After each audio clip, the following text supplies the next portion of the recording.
Okay, so we in the general public already knew that the World Cup in the United States and Canada and Mexico is looking like it's going to be underwhelming. And we now have hotel representatives saying that it's not as strong as they thought it would be. Kind of like this guy right here.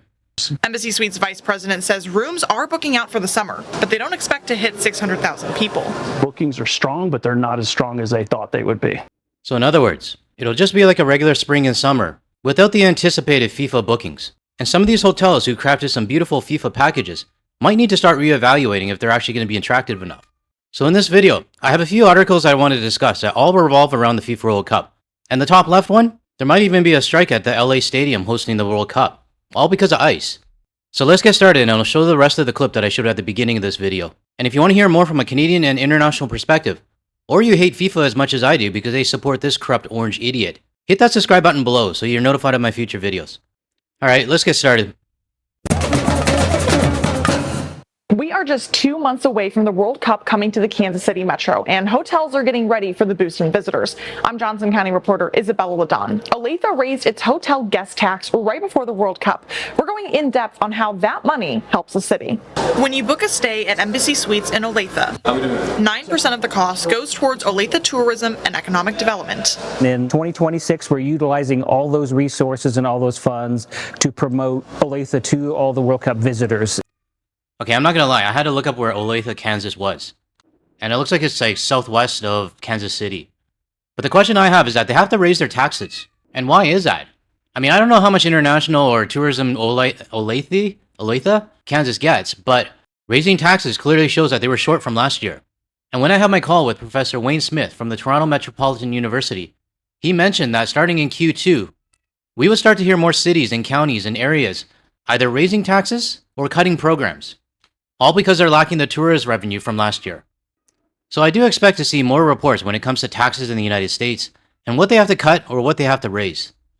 Olathe raised its transient guest tax to match other JOCO cities ahead of the World Cup boom. That's expected to bring in an additional $600,000 for Go-Lathe's welcome events. We're making them bigger, a little better, maybe some better artists that'll be at those events. The Metro originally predicted more than 600,000 people would be coming for the World Cup. So Embassy Suites in Olathe has been thinking outside the box. We're transforming our whole restaurant into a soccer-themed pop-up bar with totally new menu, different craft beers. Now, all of these promos that he's listing out sounds good on paper, and you will get the domestic people taking advantage of it. But I do have to question how much new money, when I say new money, I mean international money, is going to be spent at this bar. Because we know a lot of Canadians are not going to the United States, and we also know that flights from Europe, during the peak FIFA time, are also down compared to last year. Embassy Suites vice president says rooms are booking out for the summer, but they don't expect to hit 600,000 people. Bookings are strong, but they're not as strong as they thought they would be. Milligan says World Cup bookings are on track with typical summer travel in Olathe, about 70 to 80% occupancy. Prices have also come down since booking demand slowed down. I don't know about you, but 70 to 80% occupancy doesn't sound like a big rush. To me, it sounds like just another spring and summer day. But I did a mock booking at their hotel from Tuesday, June 6th to June 19th, which is basically 3 nights, and it'll cost you just under $1,600 to stay there, plus $83 if you want to bring your pet. Now, I don't mean to offend anybody, but this is an Embassy Suites. It's not a Four Seasons hotel. So I can definitely see why they're only at 70 or 80% occupancy during this time. Everybody's watching everybody else to see what they're going to do. The hotel is ready for a melting pot of cultures to visit Olathe. We've done all that we can do to be ready for this, and now it's just, let's see it, let's bring it. And see that Kansas is more than just tumbleweeds. They'll be looking for Dorothy and some red ruby slippers, but I think what they'll see is great food, great people, great hospitality. I'm Johnson County reporter Isabella Ladon, KSHB 41 News. Good people and good food? I don't know about that. I mean, that's for another video. But anyways, the lack of interest in hotels actually says a bigger story. Because the lack of interest in hotels is not contained just to the United States. It's also happening in Vancouver and Toronto as well. Because we know in Vancouver that third-party rental agencies that were promoting for FIFA World Cup, some of them are only at 20% occupancy. Let me replay this if you haven't seen this yet.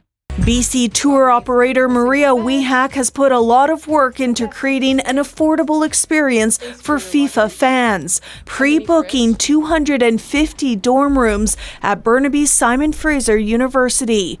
As SFU is well connected to all the major events. But with the games just a few months away, she says sales have been much slower than expected. Currently sold around 20% of our inventory, which is a bit concerning. We were definitely hoping that we'd have sold up to 50% or more by now. Now, the BC Hotel Association says FIFA has cancelled about 15,000 nightly room bookings in Vancouver over the month-long tournament, and that has local operators like WeHack worried they'll be left on the hook to cover the cost of rooms they can't sell. It is very nerve-wracking, and I will say that this summer we know that a lot of our regular travelers aren't coming to Vancouver during that period, so we are quite heavily relying on these different unique packages we've put together around the World Cup.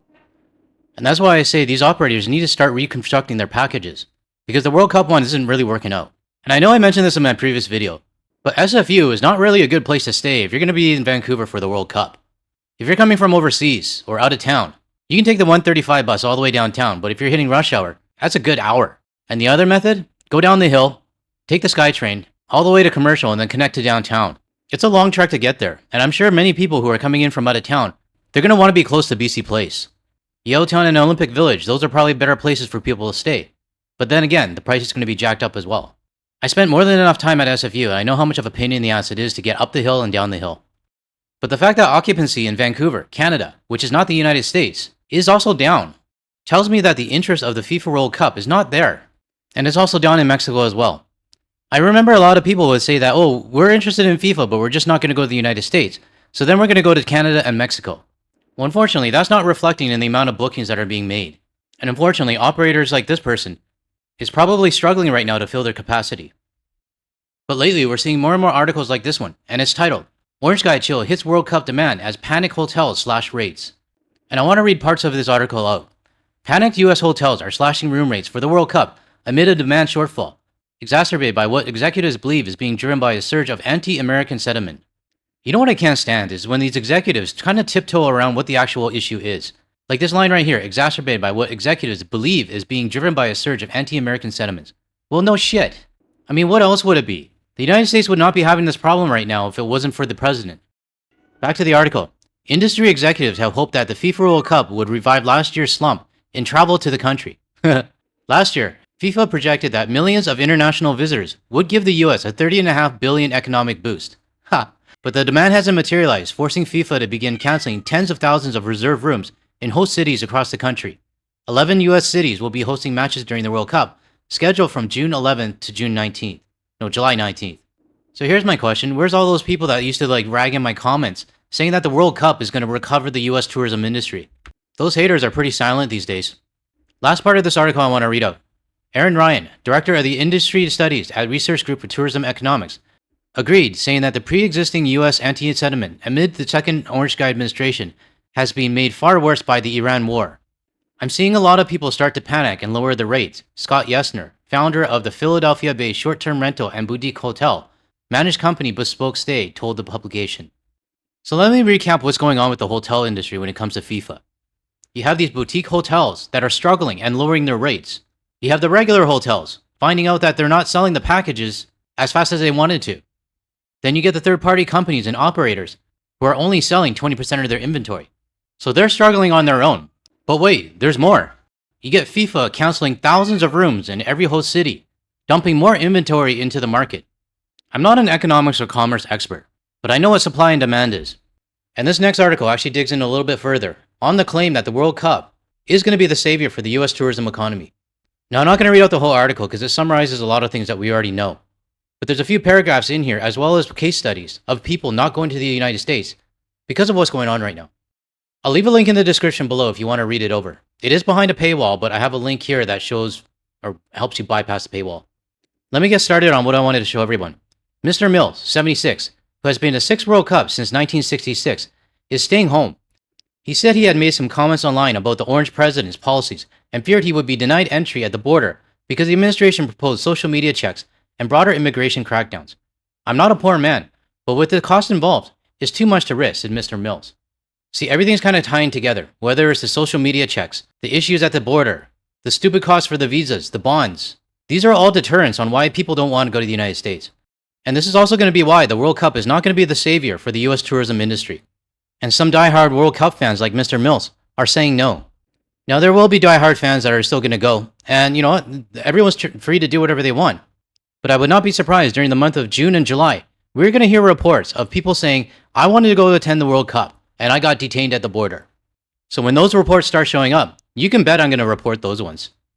Moving on to the next part of the article, I want to show everyone. Fans coming from countries like Haiti and Iran, on a list of 19 countries whose citizens the orange guy has barred from entering the United States, won't be able to attend their national team's group stage match after all.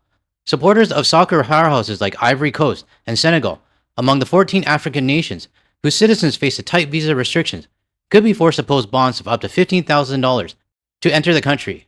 So if you're a citizen of those 19 countries, you're just not going to go. I mean, you're not allowed to. But for any citizens in the 14 African nations who face the $15,000 bond, that's a lot of money and it's a big risk to pay just to see your team. Back to the article.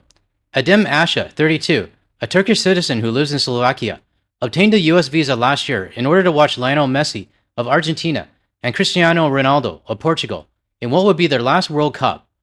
But Mr. Asha, who was born in Syria, worried he could still be targeted by immigrant agents, he decided this spring to call off his trip, a conclusion that left him disappointed but also relieved. In my opinion, Mr. Asha has every right to be worried, and not just because of the financial cost it would take for him to get there, but also what passport he holds, what his nationality is, what his ethnicity is. That. But these are just two stories of international World Cup fans who have decided no, they're not going to risk it to see their team in the United States. So I have to ask, how many other thousands of fans out there are doing the same thing? It's much safer to watch it from TV at your home or in a bar. The last segment I want to talk about in this article is titled Banking on Late Bookings. US host cities are pinning their hopes on last-minute travelers. Zane Harrington, a spokesperson from Visit Dallas, said he expected a majority of fans heading to the city to book their stage 2 months remaining before kickoff, or even during the tournament as teams advance to the group stage. Martha Sheridan, the chief executive of Meet Boston, the city's marketing and tourism organization, said ticket sales for Gillette Stadium's 7 matches were robust, and they were split between roughly a third of New Englanders, domestic visitors from the rest of the country, and international travelers. Demand for hotels in Boston in June is up 11% compared to the same period last year, she said. That increase was smaller than what her team had expected to see by this point, when it began planning in 2024, she added. But she felt very optimistic. Can you stop pressing the delete button? I'm sorry about that. The co-host is all over the place today. She's meowing, she's like running around, she's on my desk, and she decided to chill in front of my keyboard, and this is what she's doing. Every time she presses delete, I gotta start the recording again. The joys of having a cat, eh? I'm sure every cat owner watching this right now can understand. Anyways, let me get back to it. Where was I? The increase was smaller than what their team expected to see by this point when she began planning in 2024, she added, but she felt very optimistic that bookings would continue to rise in the coming weeks. The article goes on to say why they feel the last-minute bookings will come in, but keep in mind, it's a New York Times article, and it's very US biased. But I would rather listen to the businesses and the hotel owners and the operators that are struggling right now. And most importantly, listen to the fans, the target audience. But FIFA doesn't have a problem with just the rooms. There's a potential issue when it comes to the LA stadium that's going to be hosting the games. I'm not going to read into this article, I just wanted to show the headline. Workers at LA Stadium threaten World Cup strike amid anger over ice. We know that ice is going to be at the stadiums in the United States, and hopefully they don't come to Canada. But fans don't want to deal with them, and neither do the workers of the stadium. I don't know if anything will come out of this, but if they go on strike, I'm just going to sit around with my popcorn and watch things unfold. We have just under 2 months until the World Cup starts. And 2 months for these tourism officials and hotel officials, of them sweating and panicking trying to fill up the rooms. I can't wait to do reports when the World Cup starts, and the narrative from these hotel and tourism officials start blaming things on like the exchange rate or the weather, or they say that international people can't afford to come to the United States because their dollar is so strong. You know what's going to happen. I'm just saying out loud what everybody's thinking right now. Now, like I said in my previous video, and some people didn't hear it, the World Cup will probably be a success. Games will play, and the stands probably will be full. But they're going to be full of people from the United States, and corporate people who just bought tickets. That's just how it is. Or there is a possibility there will be empty seats. I mean, who the hell wants to pay like $500 or $10,000 for a ticket? But I want to make one thing clear. I don't hate the World Cup. I think it's a great event for everyone. But what I do hate is FIFA. Because they are sucking up to this idiot. And they gave him a fake FIFA Peace Prize when he bombed Venezuela and started the whole war in the Middle East. The FIFA World Cup is a good product. I mean, it brings the world together. But when the organizers support this piece of shit, then I don't care about the product anymore. And I'm sure many of you watching right now feel the same way. So let me know in the comments below what your thoughts on FIFA are.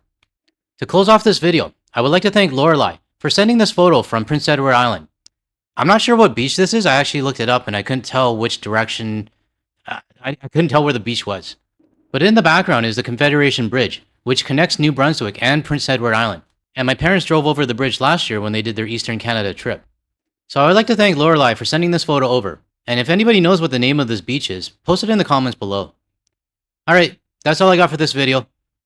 If you found any value in anything I said today, or you want to hear more from a Canadian and international perspective, without the US media bias, make sure you hit that like and subscribe button below. That way you'll be notified of my future videos.